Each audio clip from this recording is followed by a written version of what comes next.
Hey everybody, I bet you forgot to even subscribe to this channel. The last video I posted was my favorite films of 2016, so I thought I would jump in with my favorite movies of 2017. I figure, hey, I can post at least once a year on this channel. So I watched 186 movies this year, and most of the new releases at the theater when they came out.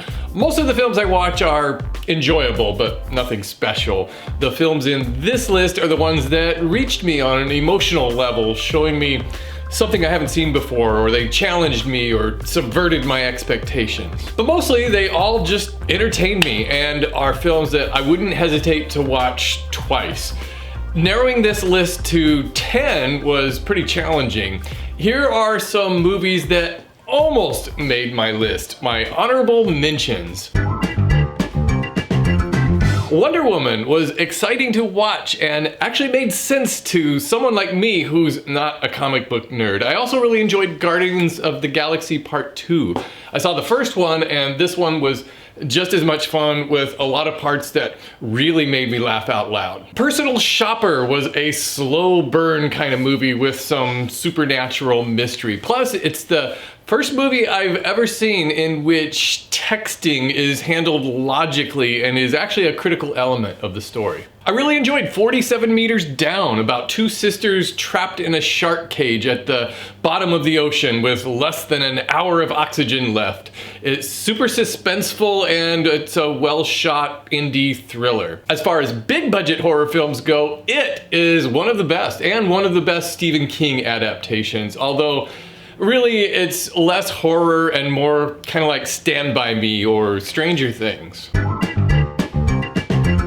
Lady Bird is a slice of life movie about a girl who's about to graduate high school and who wants to leave her dull existence in Sacramento. There's nothing earth-shattering here. It's just a realistic story with a great script and some great acting. It's funny and emotional, and I wanted to find out what happens to these characters after the movie ended. I just wanted it to go on. Plus, it has one of the funniest lines of the year. Sacramento is the Midwest of California. You all know that I love low-budget horror films, and The Monster is a special one. It stars Zoe Kazan, who was also in The Big Sick this year. The movie is about a mother and a daughter whose car breaks down and they have to confront a monster. But it's really about their troubled relationship and who is the real monster. It's thrilling, scary, and it's kind of life-affirming.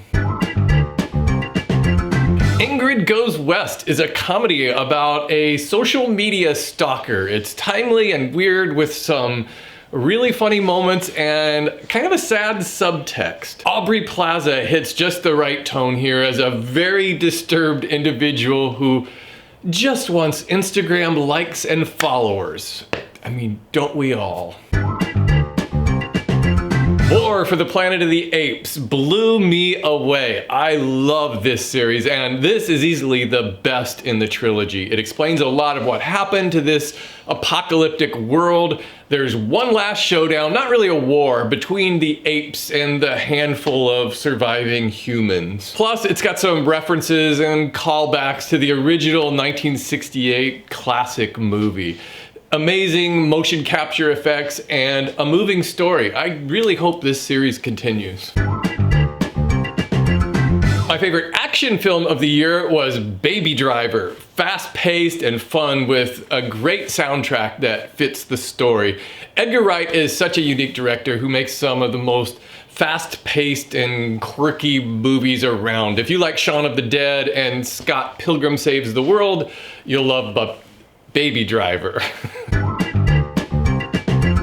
Okay, here's one you might not have heard of, Colossal. It's a small film starring Anne Hathaway, who discovers that she's somehow connected to this giant creature that's rampaging through South Korea. It's weird and fun, and it kind of reaffirms that nobody's existence is insignificant. You have got to see Briggs Be Bare. Trust me on this one, because I can't really say too much about it without giving away spoilers. It's a bizarre comedy, sort of about a children's show produced for an audience of one. A little bit like a Truman Show in that aspect, and it has some of the funniest scenes of the year, and it's surprisingly heartfelt and a little bit disturbing. Watch this knowing as little about it as possible.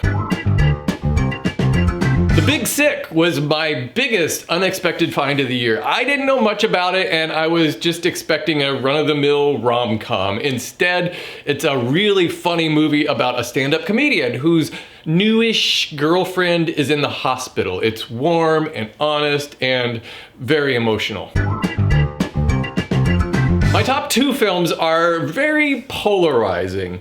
A Ghost Story is more of a meditation than a movie. It intrigued me from the start to the finish, and I never knew where it was going. It's kind of a sad story about a man who dies and returns home to his wife as a white-sheeted ghost. It explores the enormity of existence and love. The story itself is pretty minimal, mostly just a series of vignettes told in a non-linear form across time. You will either hate this movie or love it. It struck me very deeply. Plus, it has probably the single greatest pie eating scene ever captured on film. Finally, my favorite movie of 2017 was Mother. The closest film experience I can compare it to is 2001: A Space Odyssey. It's a surreal story about a man and a woman whose tranquil existence is turned upside down by a series of people invading their home. This is really the best movie I've ever seen Jennifer Lawrence in. Mother is a metaphor that builds slowly, and the last 20 minutes of this movie is just absolute mayhem. Kind of like A Ghost Story, this movie had me thinking about it over and over after it ended. It's disturbing, sad, heartbreaking, and indescribable. Mother is not an easy film to watch, but I highly recommend it. If you like Aronofsky and Black Swan, you'll probably like this one. Approach it with an open mind and just give it a chance. Thanks for watching, everybody. Let me know what movies you enjoyed in 2017, and I'll see you over on my main channel.